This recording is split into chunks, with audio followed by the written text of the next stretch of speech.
show going right now with our first comedian. Are you guys ready for your first comedian?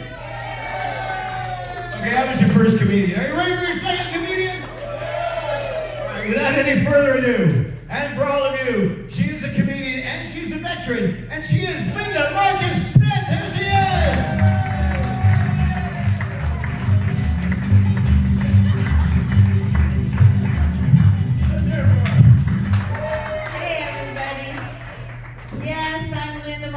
Smith. It's 3 names. I go by 3 names because I'm a diva. Can't you tell? Yeah. I go by 3 names because I'm still pissed about John Wilkes Booth. Anybody? I know boomers hold grudges. Yeah, 160 years. I'm still holding on to that. John Wilkes Booth makes me mad, and I'll tell you why. Because he was in the theater that day that our President Lincoln was shot. Remember? He was in the theater that day because he was an actor. And as an actor, he makes me so mad because he got famous with one headshot.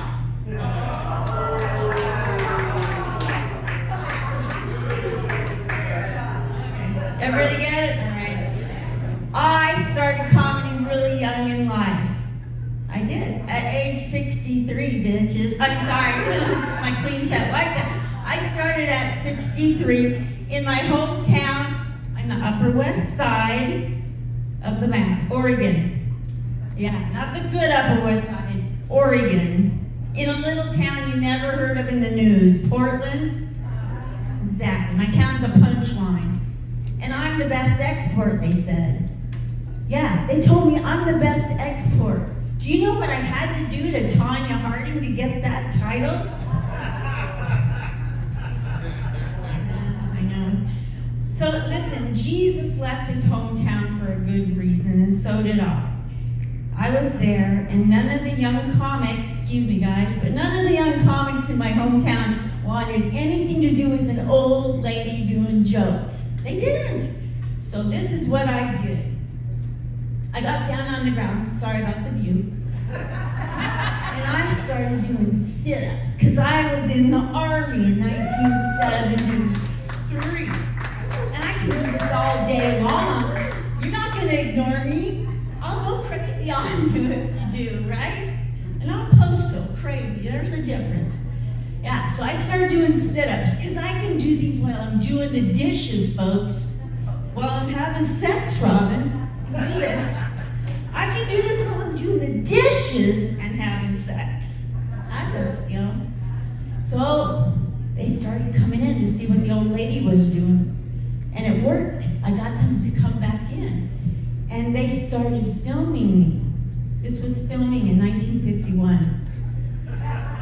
And the video went viral. And that's why you guys get to see me up here tonight, because of my haters. I love my haters. Anybody? If you stay in your own lane and mind your own business, your haters are going to elevate your game. That's a takeaway from a boomer. Guys, you're welcome. I know I look sweet and innocent. I do. But in 1973, I was found out to be wanted in Portland, Oregon at the post office. You don't want to find out you're wanted at the post office. But I did. It was a poster of Uncle Sam. He said he wanted me. You know, us boomers were, especially us women, we were not taught to say no to a man. That wasn't in our vocabulary. I was like, you want me to serve? Yes, sir. I'll serve. Where would you like me? Right, ladies? We know. Lady veterans. Give it up for them. Home table for the lady veterans. Yeah. So they put me and they dropped me in the town of Hanau, Germany, in the middle of the enemy. Horny men. All dang day long. I was really bad at math. You know? I joined the military for only 3 years, and it took all 3 years for me to figure out how many times a day are they going to try to keep shoving 2,000 into 1. Did you get the visual? 2,000 into 1. Yeah, still my clean set. So The answer is about 2,000 times a day, but Stephen Pearl, my comedy coach, told me 17's way funnier, so 17 times a day. Give it up for Stephen Pearl, the legend, the man, myth. Yeah, I loved being in Germany, representing our country, serving our country. I got, in the military, you get a lot of weird questions as a female soldier, or even as a veteran. I got asked if I ever killed. I use birth control. I'm trying to kill up here. Does that count? Yeah, we get those questions, those weird questions. Did you ever get injured? Not physically. But I almost got shot to death. Does that count?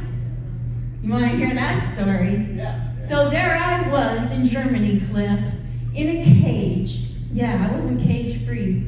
I was counting money, which was easy because I'm Jewish.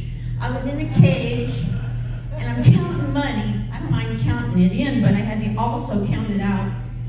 And my lieutenant was cleaning a weapon, and he didn't know. He had a round in his chamber. So it almost grazed my leg. Do we have any Purple Heart people here today? People who were injured in battle with Purple Heart, Silver Star?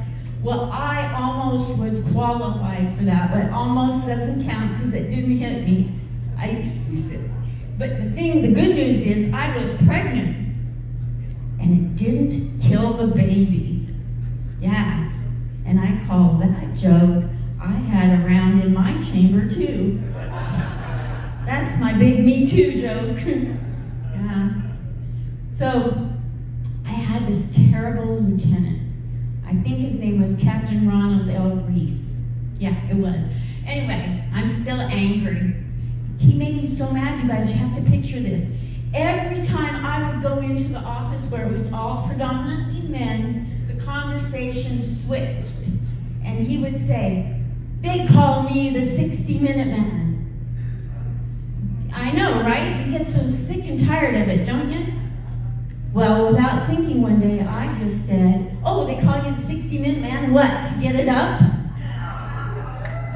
And that was the last time I got ever asked to re-enlist.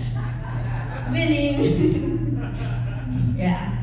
So, the military, people say, were you injured? Well, I never really got injured in the military. I got asked a lot of times if I wanted to what, and I learned to say no a lot. But when I got back to from military to the United States, that's when I got injured. I got hit by a drunk driver. I got a free brain injury, and you'd never know it, now would you? Yeah. I could have gotten it in the military, but I waited to come back home to get messed up. Yeah. So anyway, my life, just so you know, that's joking, but the seriousness is, my life now is all about doing comedy for the military, our vets, first responders. Thank you. I've been in the news for doing comedy everywhere. I'll do it in a psych ward. I've done it at veterans stand-downs. I don't want any money for it. You know this. I'd rather pay out money than get it. We all need to laugh. We all know. Listen, you guys, if you're out here hearing these jokes and you served our country and you're hearing these jokes in English, God bless you, because these jokes suck in German.